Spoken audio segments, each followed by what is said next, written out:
Hey, how's it going? This is Kevin from Audio Digital, and today I'm doing a review of Tracktion 5. Now, Tracktion has a unique history. It started out in around 2002 and was written by a single individual, Julian Storer. And around 2008, no further development was made on it. And then during NAMM in 2013, it was announced that the original programmer had started a company and was committed to continuing the legacy of Tracktion.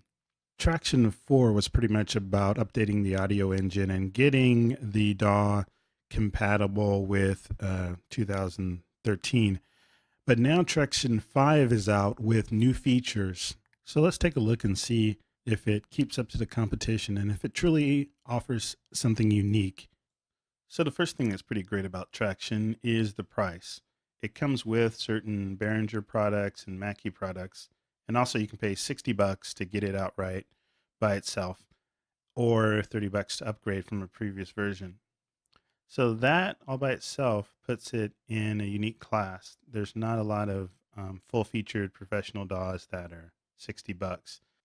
So as we open up Tracktion, we see that it has a tabbed browsing sort of setup.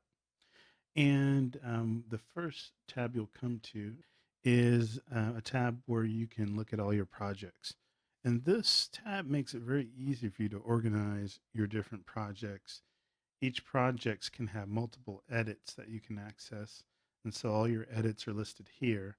And all of your recorded WAV files will be listed under recorded audio. So having all this information on this one page makes it very easy to keep track of your files and organize them and so forth.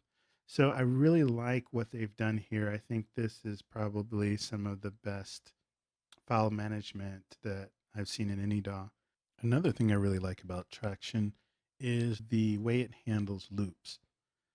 I told Tracktion where my loops are located, and it automatically generated a database with keywords that I can select to find the set of loops that I want.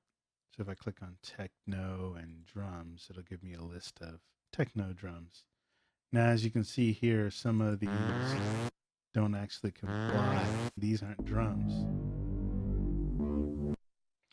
But here, that is techno drum. So there's no actual tags on these files. What Tracktion is doing is looking at the names of the files and looking at what folder they're in and generating these tags. So while it's not perfect, it is miles better than what I've seen in other DAWs, which don't do any sort of tagging of your files, of your loop files. If you have a lot of different loops and they're in different folders and they're organized according to who produced them, it's very difficult to find the loop that you want. So this is a very welcome feature. Another really sweet feature is the fact that I can take entire edits and bring them into another edit. So here I have this recording, and if I want to just have this whole thing in a different project or a different edit, I can simply just drag it and drop it into this project, and it'll render the clip and allow me to play that whole entire project, no matter how complicated it is, easily and without using any more CPU than it takes to play back a stereo file. That's a fairly revolutionary feature. It's pretty amazing. And I could see how it could be quite useful, especially if you're doing very large projects. So that's another win for Tracktion. Now I'm going to get into some things that I don't like. And the first thing that I find fairly annoying is the way that inputs are handled. Now, I do kind of like the idea of dragging and dropping this input into different tracks, but I like to be able to play on one track using one instrument and just hit a key and switch to a different track. And that's how I do it in Sonar. That's the DAW I mostly use. But here I have to grab the mouse and I have to drag it and drop it into a different track. And that takes a lot more time than just hitting an up and down arrow on my keyboard. It's a little bit tedious. I have to make sure I aim at the right place and make sure I get it right on there. So it's a small deal, but it makes a big difference to my workflow to have to move this guy around. Now, another thing that is kind of lacking, I believe, is the mixer section. Now, I understand that the philosophy of Tracktion is that you have this very linear, very easy to manipulate setup where I can make things pre-fader, post-fader, and instead of giving me a list of complicated buttons and things I have to do to do this, I can just drag and drop. It's simple. It is simple, but the problem is when I'm getting down to mixing, I've recorded my stuff and now I just want to mix and make everything sound good. This is my mixer. This is what I'm dealing with. This is a mess. Um, I have to look and hunt for my faders because they're in different places, and that's going to slow me down. And while this is good, this flexibility is good for certain tasks. For just trying to get a good sound, this is not better. This is not better than what the competition does with a more traditional mixing view. This is confusing. This gives me a headache. The innovation isn't really paying off when I'm mixing. It does pay off when I want a certain sound and I want the flexibility to make things post fader, pre fader, and do some different tasks like that. But it's not helping me out. Just bread and butter mixing. And then on the other side of that, there's no busing in Tracktion. And I have to kind of preface that you can kind of bus things, but it's a little bit convoluted. Basically, if I want to bus something, I have to use a rack, and I can use a pass-through rack. So I have a bus set up here, and what I had to do was basically drag and drop a filter, and then I have to go into racks and insert a pass-through rack. And racks are actually kind of different than other filters because they're just like this one entity basically.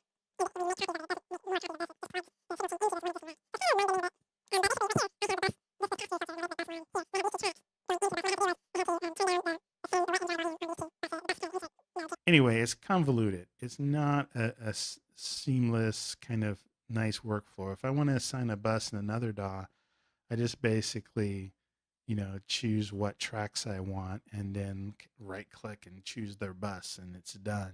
This is not really paying off. I feel like what should be done is give us a more traditional mixer view, but still give us this too. We can see the internal workings of what we're doing, but at the same time, we can have all of our main faders in a row and all of our sends in a row. And then if they add the ability to bus, then we can just have a busing section. That's going to really help workflow tremendously, in my opinion. Okay, so another thing that I have a problem with in Tracktion is the selection of built-in filters, they call them, or plugins. So these plugins here are pretty anemic. They're not very robust. The EQ is kind of decent, and I like that you can just control it pretty easily just with the mouse. But there's no switchable mode as far as like this is a shelving EQ here, but I can't switch this into a peaking EQ, even though I can change the Q here, but I can't make it not shelved. And these I can't switch modes. But I kind of expect a few more features in my EQs. This is what I'm used to, and this one's not too bad. But let's look at like the reverb that comes with Tracktion. Basically, you get room size dampening, wet dry mix, width. It's pretty bare bones. There's no frills, no extras. It's not highly versatile.